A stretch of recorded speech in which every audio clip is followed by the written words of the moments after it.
So as the calendar says the year's almost over, we find ourselves taking a look back at 2023 and consider what's to come in 2024. There are many who desperately want to buy a home, whether it's a starter or perhaps a move up to something larger. Yet with prices and tight inventory, it's become almost impossible.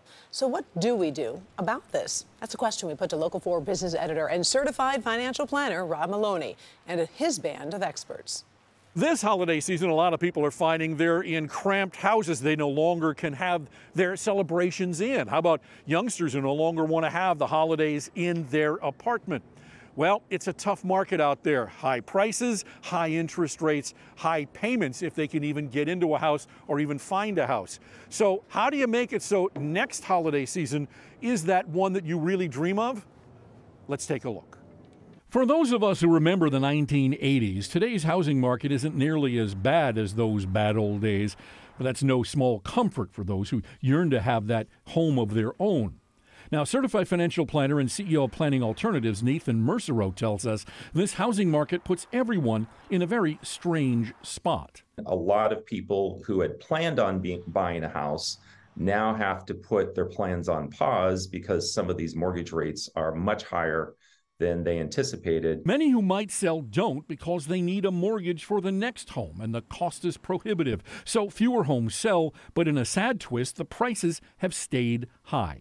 Yet former realtor and certified financial planner Rick Kaler says buying a home is a difficult thing to market time. You can't worry about the market conditions. Buy when you need the house and buy the amount of house that you can afford. What it comes down to is thinking of a home as less of an investment and more of a personal use item, and one you need to make a priority.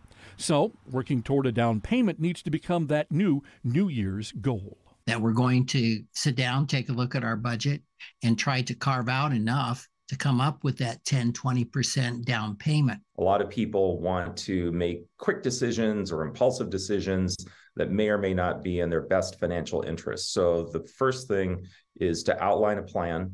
Where do you want to live? What type of home do you envision being what would fit for your lifestyle? And then look at the financial aspects and make sure that you're marrying your personal choice with the financial reality of what's available to make that decision. Now, it is possible to get into a home without a monstrous down payment, but you've got to go out and find that for yourself. There are some plans, and they're usually state-specific, where you can put down less, in some cases as little as 3%.